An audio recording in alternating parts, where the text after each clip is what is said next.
Okay.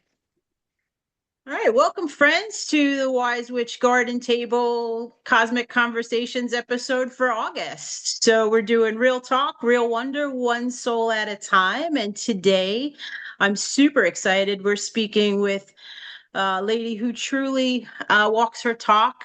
She's an accomplished yoga teacher, an Ayurvedic wellness coach, and a gifted guide who's offered illuminating astrological transit insights.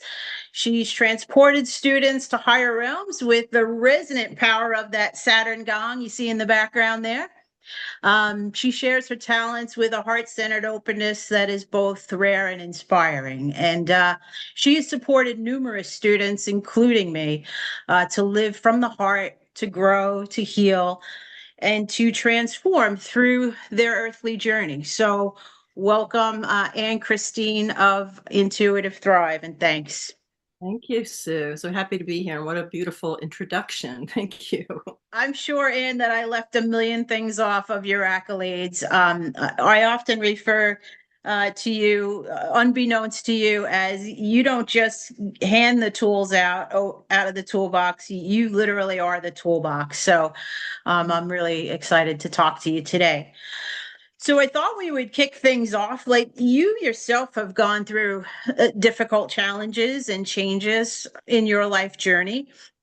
And I would be interested to know if you'd share maybe one or two of those and how your spiritual practice and your yogic practice plays a part in all of those things that happen off the mat. It's a big question.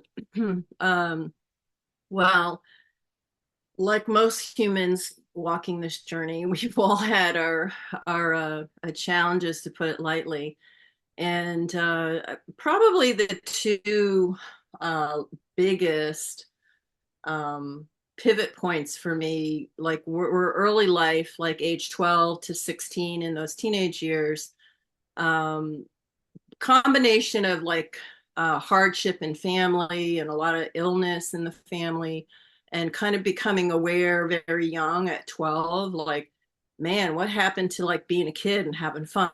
Because this was very intense. A brother had a brain tumor, a grandmother dying of cancer, father was falling apart with illness, all in this compressed period of time of my high school years.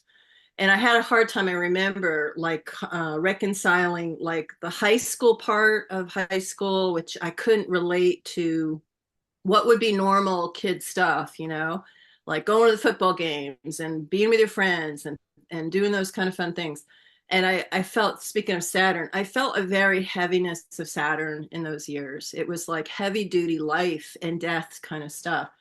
So that was one pivot point where I just began to like recognize this. I probably didn't have the language back then, but I knew it didn't sync up. Like life wasn't syncing for me as a young teen. That was a pivot point in starting to question a lot of things. I think that's where we all start. We start to question our reality, our experience. And then later, kind of the second iteration of that was in my 30s. Got myself through college and graduate school and working for a bunch of years in community mental health, and made a big move. We moved from California to the Massachusetts. And I think this is good for your listeners. As we all know, whenever you have a big change in your life, whether it's a birth, a death, a separation, a move, like everything gets churned up, even if it's a positive thing. On the surface, it looked like a positive move, but it uprooted me from everything I had built in California from like 19 to 35, So that put me into another pivot point. And that's when I really dedicated to I to yoga in terms of meditation. And I'm a little bit of an odd duck in that way, is I entered the yogic journey through meditation first. Often in the student progression, it's physical, and then you get to the meditation. Got right into, and I think that was divine timing. There was a lot of intuitive at age 35, this desire to do mala meditation. If you had asked me what a mala and a meditation, mantra meditation was, I couldn't tell you, but I intuitively was drawn to Tibetan mantras, and there was a part of me that I always, even if it didn't make intellectual sense, it made sense in me somewhere, that I pursued it. And that's kind of started my journey. And then did that, and also the transition. We had young kids, new environment. We were snowed in that first winter, and my boys at the age of 4 and 6 had never been in snow. So they were like loving it. And I was like, oh my God, it's like 100 inches of snow. Again, always this contrast of like what you perceive to be your life unfolding and what's actually happening. And then the next pivot point was probably 5 years later, so about age 40 ish. And my brother, closest to age in me, I'm one of 9 children, so large family. He was the closest in age. Michael had a stroke at 45 years old, and it rendered him fully disabled at the time. And that was another big pivot point. And going to see him fly down, he was, I won't go into the long story because it's a long story, but I had my first experience of, at the same time, being overwhelmed by the trauma of what he was going through. He lost his ability to speak, walk, talk, all of it. It was a brainstem stroke. And I went down to see him, and he was still single at the time, so he had no advocates around him, and he couldn't speak. So he's in a lot of high risk of being mistreated, like in these units. And anyway, I had this moment where going in to see Mike for the first time after the stroke, and I remember feeling like my heart just like ready to jump out of my chest, like combination of anxiety and fear of what I was going to see. And I remember, you go in a hospital room and they have the curtain pulled, and the other bed was empty. So I pulled the curtain back, and there he was. And he had a big terry cloth. I can remember like yesterday, this big terry cloth bib on him, nobody around him. And he was trying to feed himself like a pancake. And it was like the most heartbreaking thing I've ever seen. And he just started to cry when I came in. And I just, like a mom, I just said, it's okay, Mike, I'm here. You're gonna be okay. I said, we're gonna get you out of here. Like, it's just like, and something came over me, and this is the point, and I write and teach about this a lot, is there's a power and strength within all of us that sometimes it doesn't really reveal itself until we're like, nose smashed down to the ground, like, because all the other stuff has to drop in that moment. And the strength came over me. And I remember walking into the room, going from this intensity of anxiety and fear to like this warm calm came over me. And I had this presence of Kuan Yin, the compassionate Buddha. Like I just had this, I knew I wasn't in that room alone. And it just, this empathy and this compassion and this love and this embrace, and it's like this assuring your loved one, I'm here, I'm going to help you, I'm here for you. It was like really the way the mother feels about protecting a vulnerable baby. So that was another level of awakening to what was in me all the time. I just hadn't experienced it to that level. And then that journey with Mike, and he has since passed on. He had a really ups and downs for 15 years, and eventually died of brain cancer. Only 61 years old. So, but gosh, he was such a soul. He was full of humor, and even all the doctors that worked with him just said they'd never met anyone who didn't hold a grudge, who had suffered so much medically and didn't hold a grudge against any of it. But he knew when his time was done. He was done with the interventions. So that was a big turning point, and that set me on really, I would say, a dedicated, like it clarified for me um, a spiritual path that I was to really uh, go in that direction. Because something that happens to you at that level, like you can't ever not know that. You know, it's like it sets sort of an activation point or something. And it took me like 5 years. That's why I'm a Saturn kind of person. Like I'm slow and steady. Nothing comes to me like, you know, and that's okay. Like I always think Grandma Moses didn't start painting until her 70s. So I'm a late bloomer for sure. Uh, but long term, like that's my thing. It's like long term. And it was probably when I was 45, I think. I've lost track, but I was pursuing what do I do now professionally? Do I go back to mental health work? Do I go into teaching? And we had moved, and in researching those options, I said, I am so done with graduate school. I'm like really at that point in my life, and it was going to require me to go back to school and get relicensed in a different state. So I started exploring like, what am I here to? How can I bring these gifts forward? And long story short, I pursued a lot of different ideas like acupuncture and kind of holistic health paths, and everything was all helpful, but it was also confusing because I had young kids at the time and I was trying to figure out how do I make this work. And it's a funny story, but it came through a lot of stuff comes through me through weird humor stuff. Like it's like ironic. And so, and I know we share that. Like I think we both have senses of humor, and life can be like wickedly humorous in the darkest of ways sometimes. And sometimes that's what it takes to get our attention, to pay attention. And like the trickster, that's the very active in my life. And I kept thinking, this is me with the mental energy. I kept thinking my way through this decision process. And I thought, oh, maybe I want to be a massage therapist and work with the body.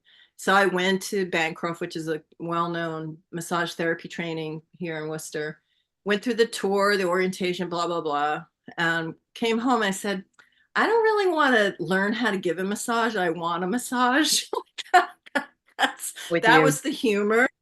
Yeah, like my mind was saying, "Oh, is that how?" And really, to be of service, and this is what I want to bring back to your listeners. We often, as women, look at how can we be of service to others and negate how to serve ourselves. Like, what do we need? And that's been a lifelong still lesson for me. Like, I'm the doer in the family and the giver, and it's like how I had to really learn this the hard way, because you get depleted, eventually tapped out. So that kind of pivoted me to yoga, because the key word in the massage body was the body. And then the intuition was speaking to me, no, and not like become a massage therapist. Like you've got to come into the body more, and then the yoga. And then I thought, oh, so then I started exploring all the yoga programs in the area. And of course I looked at Cambridge, and I looked at, like, my mind will put me out to the most like furthest thing, like I'm gonna have to travel to Cambridge, like and then it turned out, like, as the crow flies, like, a couple miles from my home, there's a yoga school in Princeton, Mass, and literally in my backyard. And I made the call, spoke to the teacher who ran at the time, and it was, as they say, like kismet. Like I felt immediately when I spoke to her on the phone that that's where I was supposed to be. Sure. And the first day I went into training, people might have had experiences with, not just with this, but like when you make a decision to follow your intuition and you show up to whatever it is and it just clicks, like it just fits. And I walked into that first day of training and I felt at home. Like I felt like I was walking into a bigger family. So that was 2002. So I've been teaching since 2003. Um, and of course added on different trainings over the years. But what really accelerated my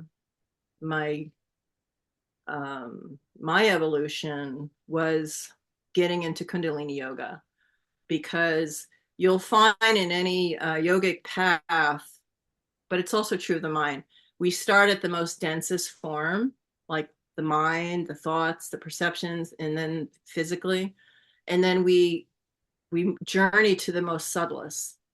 And what Kundalini yoga opened up in me, first through teachers that I had in my studio that were generous, that gifted me. That's the beauty of running a studio. You have access to a lot of teachers. And I had a lot of benefit of taking lots of training from lots of people. But Kundalini yoga is the yoga of awareness, for folks don't know, and using much more direct breath work and mantra and kriyas, these sets, to shift consciousness. And I had like, I literally felt like my socks were blown off because it took me from this methodical hatha style, which was posture by posture. It's a slow and steady process, more Saturnian, right? To like Jupiter, like whoosh, like Kundalini yoga can just activate your central nervous system and your every system uh, to elevate. So that became, for the last 15 years, that became my kind of focus yogically, although I still do all the other things. But um, that has been my focus, because as I was taught through training, I got certified in it, that this was the yoga of our times. This was the yoga that we were going to need for what we're going through on the planet right now, because the slow and steady, we didn't have that kind of time anymore, you know. And I'm speaking to those who feel like an urgency, who feel like I can't live like this, like, or this is just overwhelming, or, and so think about like receiving that insight 15 years ago. And this is something else I'll share for your listeners, because this is kind of confirming over and over. Those of you who feel like a lot of out of sync with what your day-to-day world is, like how is, we will often say, people say, how is this happening, or why is this happening, or is this the world we're in? I often feel we're, those that see these patterns see them 10 to 20 years before they crescendo. So we're in the long haul view. Like if you think back to what got us here, it's not the last year and a half. You know, we're talking decades. But now the more of the collective is seeing, because it's all being revealed because of other factors. It's not just political. You know, it's energetic, it's global, it's collective, it's spiritual. But the scales are being removed from a much larger population to see what's actually been operating in the shadows for millennia. So those that are empathic, like I started to feel this is how we have to navigate going forward. It's not either or, this timeline, that timeline. It's both and. You know, from the Buddhist teaching, you're always being and becoming. It's not either or. To be a human is in the world, but not of, meaning you're a being, but you're also becoming, you're evolving every single day. So this kind of, for me, helps to mitigate a little bit that polarity of, and yeah, I see and feel in a lot of this in the collective right now, and I can feel it too. Like some days, like yesterday was a really tough, energetic news day. Like they're horrible every day. And so part of our mind wants to put that into some kind of box. Like we might place that over here, and then we have a hard time reconciling, well, how can I go out and actually enjoy the beautiful day today because of this horrible stuff that's being revealed every day? And I feel the reason it's harder is that we're trying to separate them. And I feel we have to hold both, because being multidimensional doesn't mean you're in a higher dimension and you don't see this. It means that you can hold the polarity in a bigger way than you could yesterday or the day before or last week. That to me feels, and this is just coming in over the last weeks, you know, like that to me is what multidimensional means as a human being. It's not either or, it's both and then knowing yourself and loving yourself enough to know your threshold of when enough is enough, when the polarity is too much, because it often is, then we have to have the sovereignty to say, okay, today, this is, I need to like balance this for myself. So I may need to take a media fast, or I may need to take a longer walk outside today, or I may need whatever the multiple tools we have. That's up to us. We shouldn't acquiesce that decision on when the news is going to get better. It's to me, it's like, when you see martial art training and the levels, the black belts, like go one belt, like go through. I feel we're going through a series of trainings like that is testing our energetic integrity to hold our wholeness. Remember in Star Trek when Scotty, this is aging me, but the original Star Trek, and he kept being asked more power, more power. He goes, it's going to blow, it's going to blow, And that's how I often feel like we subject ourselves because we've been conditioned, right, to outsource our own authority. We subject ourselves to too much overwhelm. And I used to teach this a lot in studio. Overwhelm is a patriarchal paradigm. And especially when it comes to females, do not buy into overwhelm. Like I have zero tolerance for overwhelm. When it comes to, we have agency. We can turn that, we can put that phone down. We can take a walk. Overwhelm is when you fail to show up to yourself as the most precious being you are. And you allow, whether it's subconscious or not, you allow this onslaught, which it can feel like torrent of really horrific energy to keep pummeling you.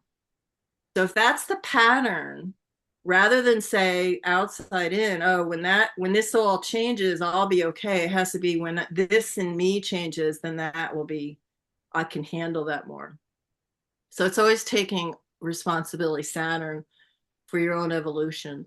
Like we can't, that's coming through strong in the words kind of fail me right now. I've been talking about this for a long time, but where we're going as a species right now, we have to shift to our inner authority in order to thrive, not just to survive. And me, Sue, through like Intuitive Thrive. I have always had this passion for optimizing our capacity to thrive, not survive. None of us just came here to like white knuckle it and survive. At least maybe that's those early experiences I had at 12 where I said, oh my God, like look at life can end tomorrow. Like, is this how we want to spend our energy? But not just to settle for breadcrumbs, like to thrive, like to bring that, like we all have the birthright to thrive. And if we are thriving, then it's my feeling, it's our responsibility spiritually to help uplift others. Because the more of us that can come into sovereignty, the quicker we evolve, the quicker we get out of this massive polarity. So that was a long way to answer your question, but no, I love that. And no, and I wouldn't expect anything less than that thoroughness. That's why you're so valuable to this conversation, really.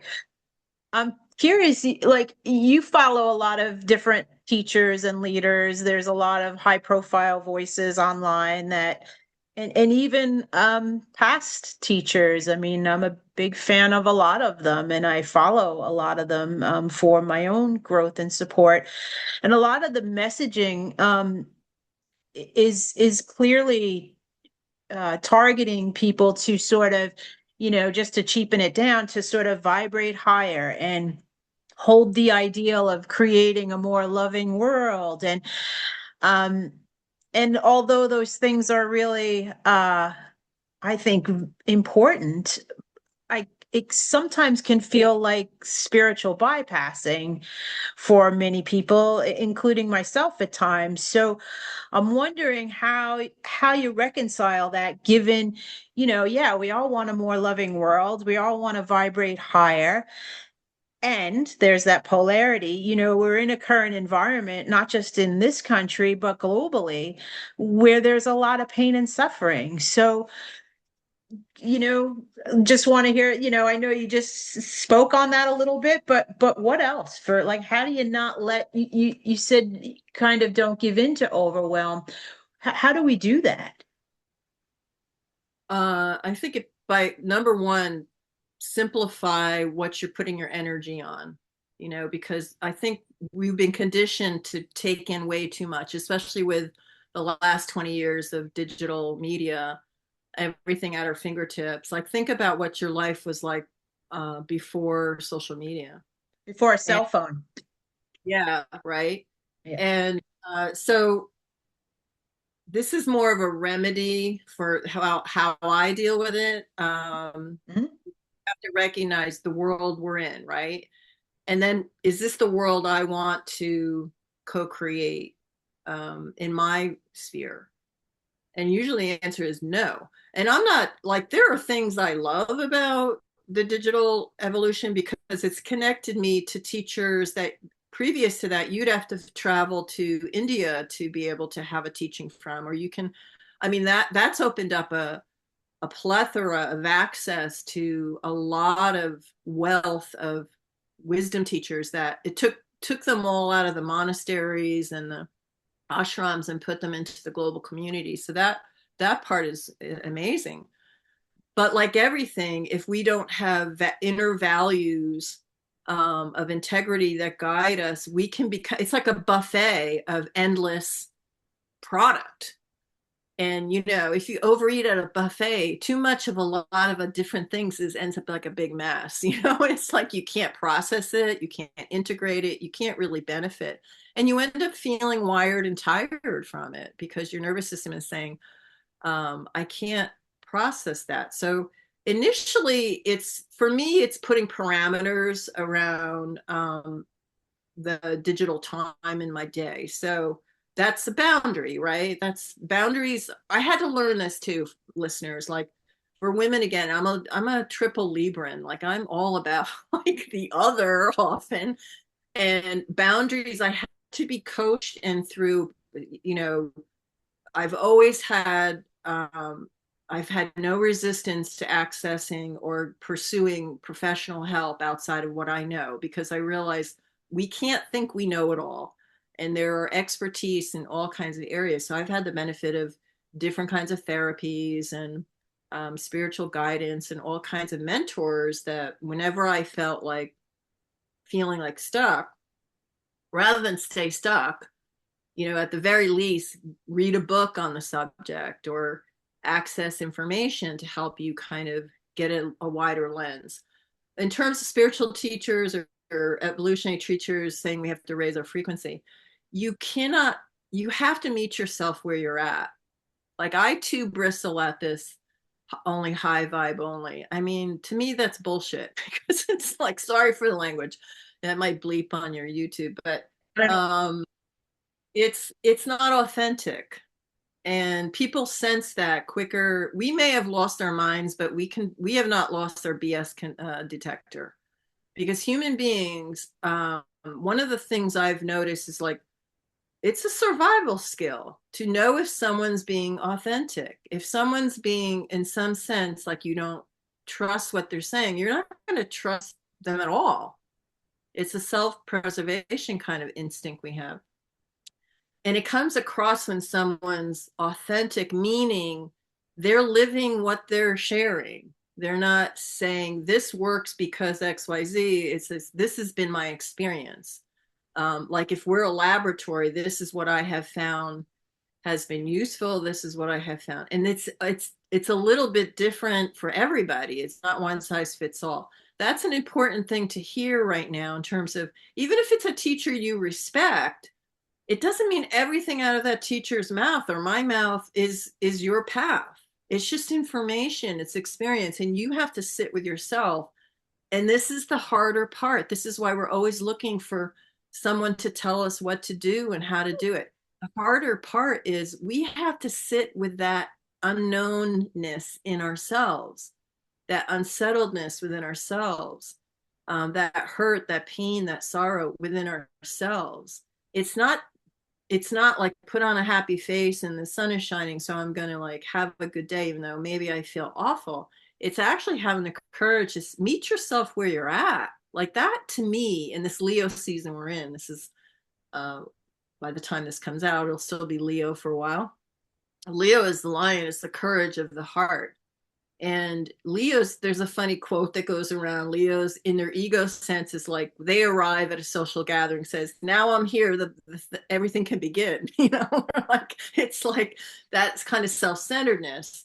But in the higher expression of Leo, it's because they recognize their courage to express themselves authentically. They are wonderful leaders because they know themselves, they trust themselves. They're not out there to coerce anybody or tell you this is the way. They're saying this is a way. This is one way of creative expression, and everybody out there has their way. But at the kind of what knits us together is like we all have a heart and we all have an intuition and we all have a creative expression. It's finding that truth within yourself through trial and error. I mean, it's really, what's the word? A yoga path to me, because I've been on it for so many decades, is trial and error, practice, repractice, day in, day out. It's like, I don't want to say it's just a day to day. It's like, see what shows up. How am I meeting that moment and learn from it? Like that's to me what it is. So if raising your vibration, when you meet yourself where you're at, say you're feeling some sense of sorrow or compassion fatigue because of the state of the world, when you actually take the courage to feel that, you elevate yourself. This is the misunderstanding, is that we've been trained to think if we go into that, we'll be destroyed. No, you will be elevated because your heart will be, it's like a personal training for your heart frequency. You know how you learn to like go to the gym and you do sets to get muscle strong. We have to get heart strong and nervous system strong to be able to hold both and. That's raising your frequency to me. Like becoming more illuminated just means your system can hold more consciousness than it could in the past. Why? Because you have faced what you weren't facing in the past and you integrated it. So take it with a grain of salt. Like when I really need to just feel, some teachers I love to listen to, some of the astrology is we're both familiar with. I listen to it to remind me, because those teachers might be in a few steps ahead of me in their embodiment. That's why it feels like spiritual bypassing, perhaps, because we're not there yet. Yeah, yeah. But I take it as like a refinement. Like if I listen to that, if I'm attracted to that, there's a part of me that is evolving in that direction. I'm just not there yet. And that's okay. I'm going to be where I'm at and know I'm inspired by those teachers are holding that frequency now. And doesn't that make sense? Like if you're at that space, you would say, of course, like this is where we want to be because that's where we are, you know. But you have to recognize like everybody's at a different place, and that's okay. There's sacredness in all of it. It's not, oh, high is good and low is bad. Those are polarities that in the universal consciousness don't even exist. But that's the human thing, right? It's like, how do we wrestle with, we're not supposed to feel great all the time, people. You know, you're a person. You came here to feel in the full range of feelings from deep sorrow to ecstasy and everything in between. So I take it as I'm going to have a dance with the universe every day. And I don't know what that's actually going to be. I may have some ideas about my day today, but the universe has its ideas as well. And I'm going to see what unfolds. And some days are just hard. That doesn't mean it's a bad day. It just means you were challenged. And when we get challenged, it's not a defeat, it's an opportunity to like reflect. How can I self nurture more? How can I meet myself with even more compassion? We don't need to apologize for being empathic. It's a gift. We don't need to apologize for being sensitive. It's a gift. If you were told from day one that your sensitivity was a gift, imagine how your life might have like unfolded differently. So we'll when we get to a higher consciousness on the planet, we'll recognize in a bigger way that those are actually the gifts that we came here to be a presence for, not something to apologize or hide, or you have to, like the crab, go bury yourself in the sand. Sometimes we all need to unplug and go into a cave. I used to say that a lot when I was raising three sons and all the stuff. And sometimes there is a desire to just go on a retreat. And that's good. That's not bad. It doesn't mean you're not participating. It means you're choosing to recenter yourself so you can keep showing up with more integrity, with more wholeness. So, yeah, follow the teachers that you resonate with.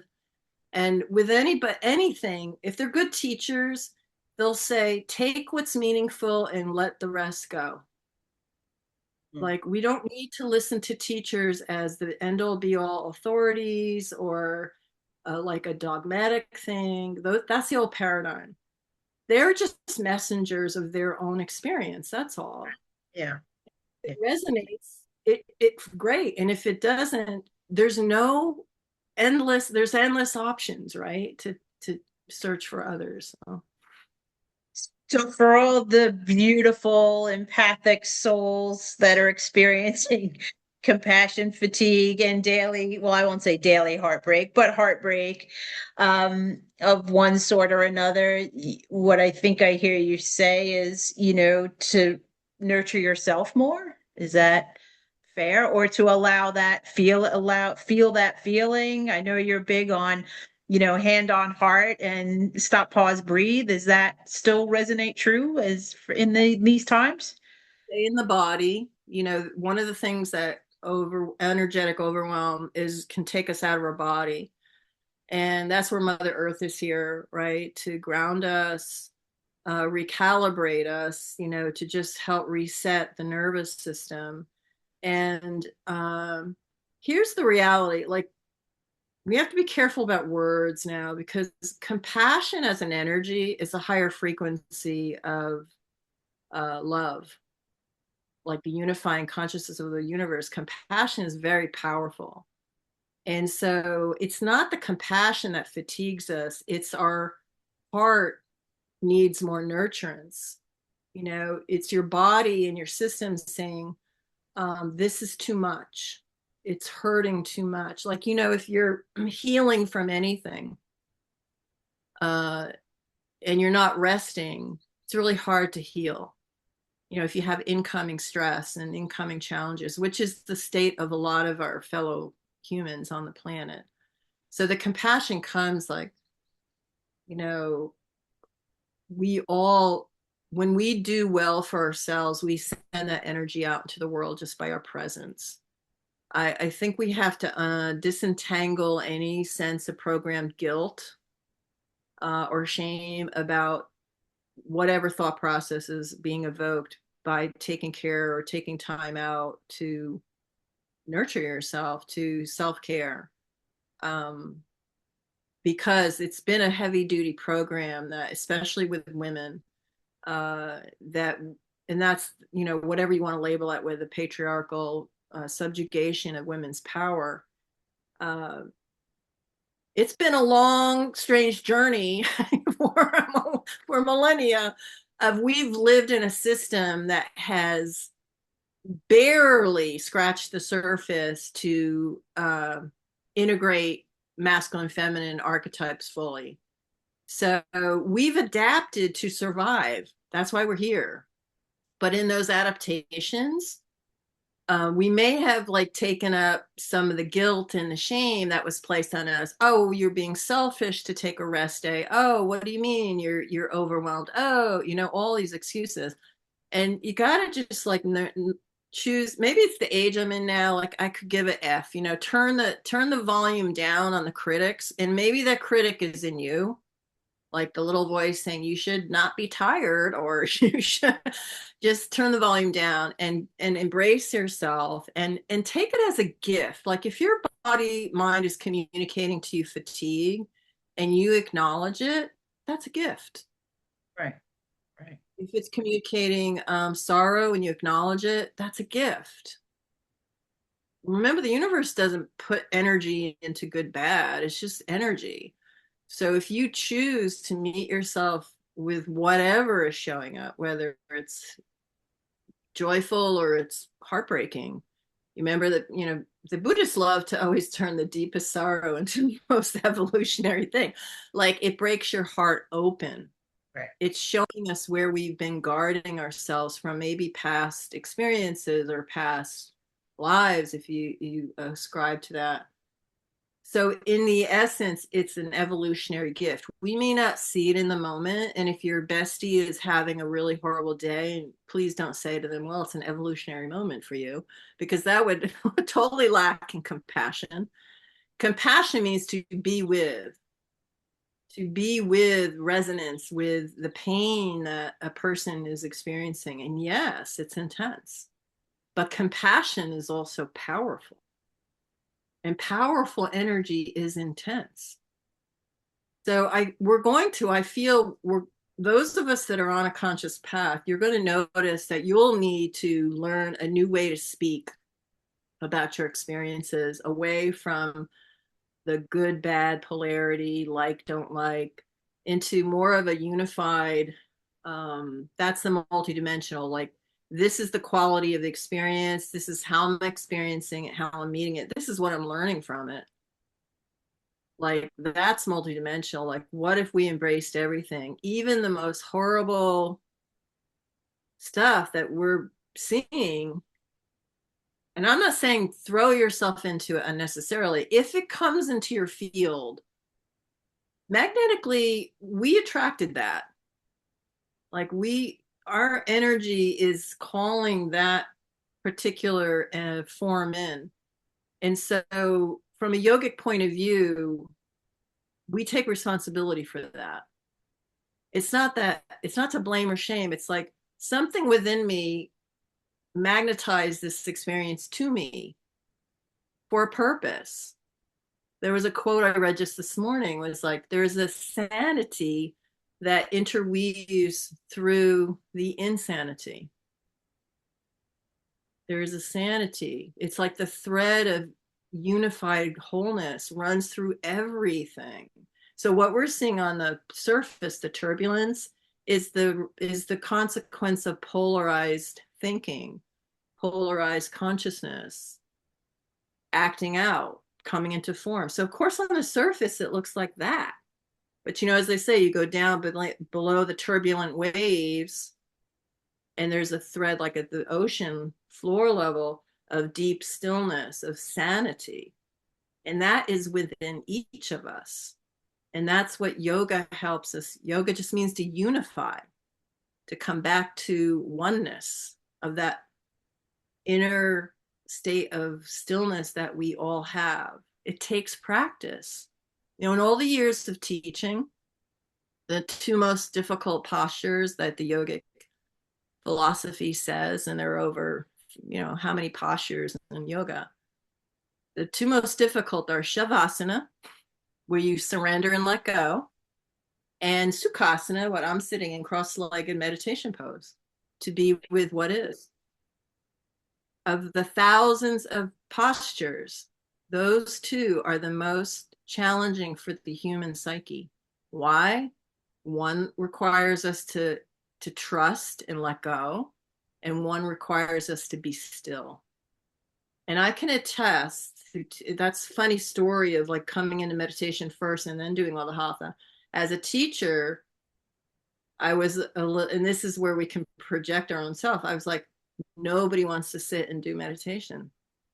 Like there, you can just see the energy going through their body, the twitching, the distraction, and all of the stuff. It's like the system is letting you know physically that your nervous system is not grounded, not feeling safe, not calm.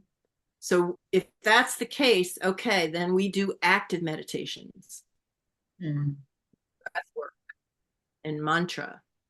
Let's not blame ourselves because we can't sit still because we're trying to act like everything's okay and we're feeling traumatized all the time. Then that's where Kundalini really excels, is it gives you very active kriyas to help dissipate a surface level of that tension so you can at least get into a moment, an experience of a state of calm that's beyond what you've known. A lot of people don't know what it feels like to actually be calm. It's not in their experience.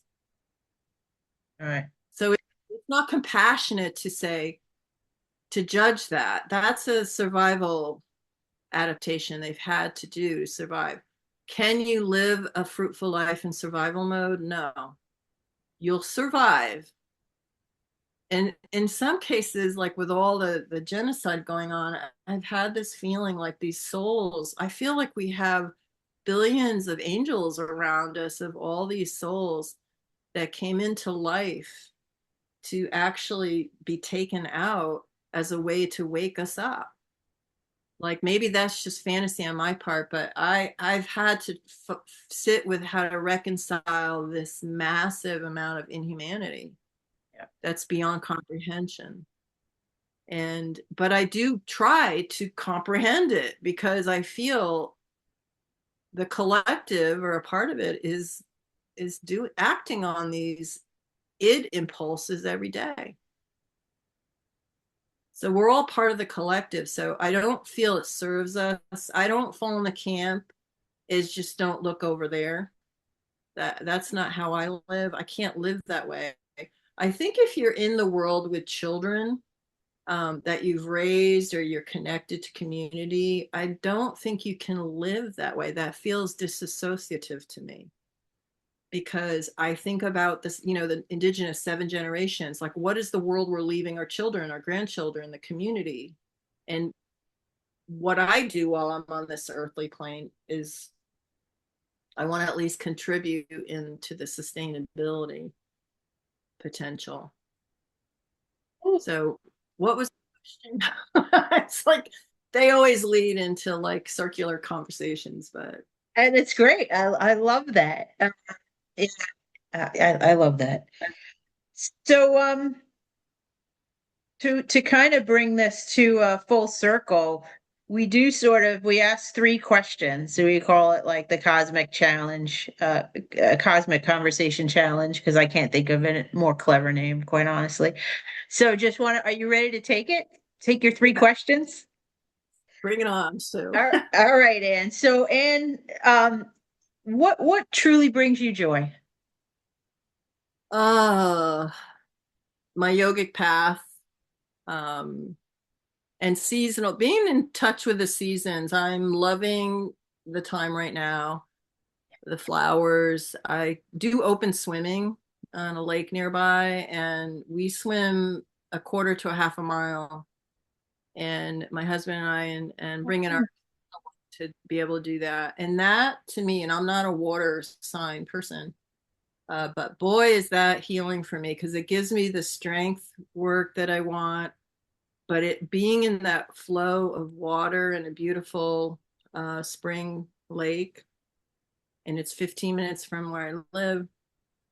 We go, I think we're on our 40th swim so far. Wow.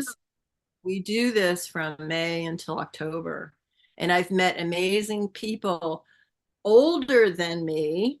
I'm in my late 60s, who swim a mile. And I'm like, so Wow. any idea like we can't get stronger and stronger is I just met someone yesterday who's got to be in his mid 70s, and he does a mile. I go, how far do you go? And he goes, oh, just 2 laps. And I said, well, what's 2 laps for you? And he goes, across the lake and back and do that twice. I'm like,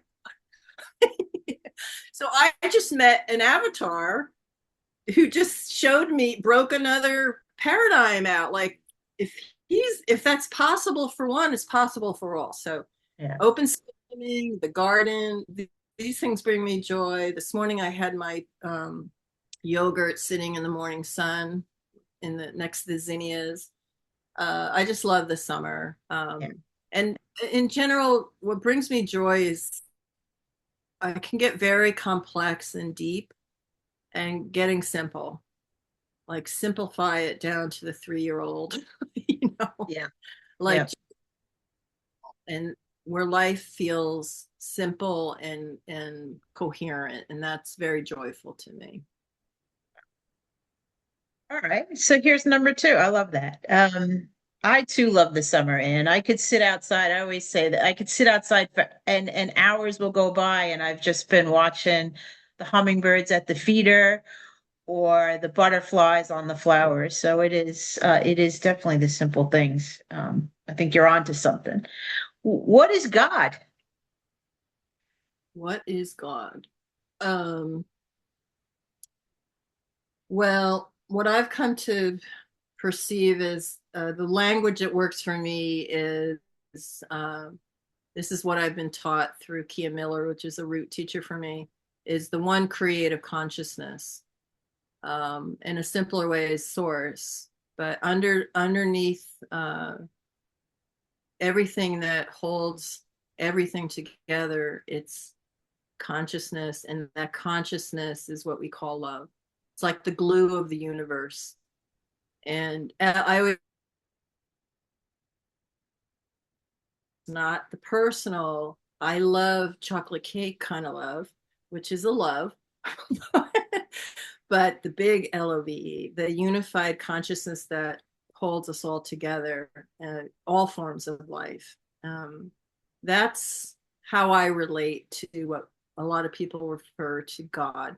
And one quick kind of mind-blowing thing when I got trained in Kundalini Yoga, their acronym for God is generating, organizing, distributing. God, generating, organizing, distributing energy. And because of my early in my 30s following a lot of Buddhist teachings, I got a lot of practice on beginning. Took me decades to deconstruct the religious dogma of what God is. Because nothing will blow that paradigm out when you hear generating, organizing, distributing consciousness. And it started to like weaken the chains of that indoctrination I went through religious schooling and all this stuff. I don't feel I'm a religious person at all, but the more I've deconstructed that programming, it's gotten me closer to a more direct experience of what the God energy is, without all the layers of, you know, the stories. So that's a hard one to like put in a nutshell, but and it's evolving. Ask me next year and I might have a different definition. Yeah. Um, so finish this sentence. My purpose in this life is. Hmm.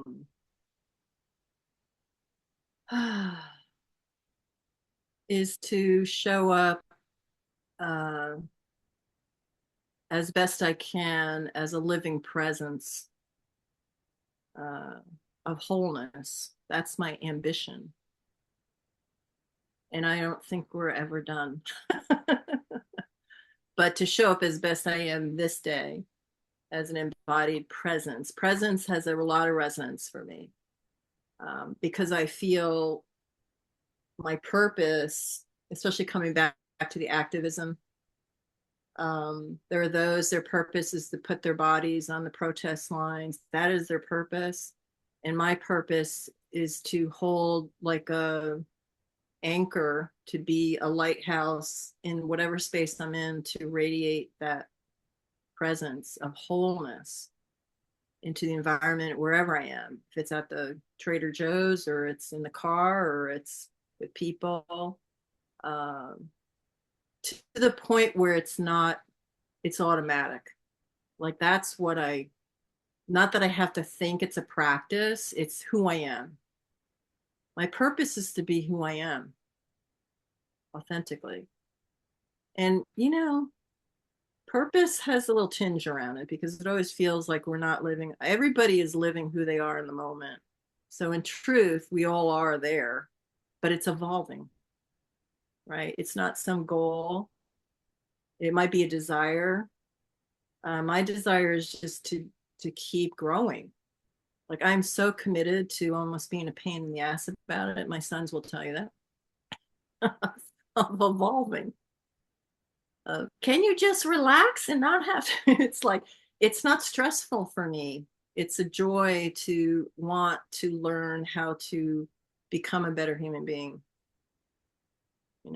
so. I can't even, that's wonderful. So, Anne, if you're not doing anything these days, or you mentioned you've got your Intuitive Thrive on Facebook, you're on Instagram as well. I think I don't post on Facebook, but Instagram automatically puts it over there. Okay. So if they want to follow it directly daily, it's on Instagram at Intuitive Thrive, and that's the daily soul astrology. Yeah. We didn't talk about that too much today, but that's a big part of my daily practice. Yeah. And then emails, if you want to get in touch, it's intuitivethrive@gmail.com. And we'll see what happens. I let go of my studio. I don't have a website now. I'm in incubation time of what wants to come forward in terms of teaching or community work. And I'm not pushing anything, not pushing the river, as they say, and let things evolve when I feel it's time for me to come out. And as you know, as a teacher, I become so, I love teaching, but it can consume you because I used to teach a lot. And it's been an interesting contrast to having not taught at all since January. That's the first time in my life, really. And so it's a new territory for me, and we'll see what evolves from that. But I'll definitely let you know. I feel a call to do more writing and get back to slow instead of digital everything. Like we have to learn to read again. We've lost our capacity to read books, and we're not for the better of that, I feel. So perhaps writing on Substack or doing essays or a little deep dives on some spiritual topics, so that people can read at their leisure. But I do think reading is really important in this day we're in, the time we're in. I agree. We'll see. Agree. Well, I can't wait to see what's going on. It's been a blessing to talk to you today. You as well. Thank you for inviting me. Yeah. And so thank you, Anne. And have a beautiful day. And just thanks. It's been great to talk. Thank you so much, Sue. And everybody that watches Sue's channel, make sure you click like and subscribe and add a comment because it'll help circulate her videos out to more people. They always say use the media, but don't be used by the technology. But there is a little trick to that you have to click and put a comment because it'll help kind of help the messages that you're sharing, which are so helpful, to get it out to more people that will benefit. So, all right. Well, thank you, Anne. Namaste. Take care. Thank you. We'll see you soon. Bye.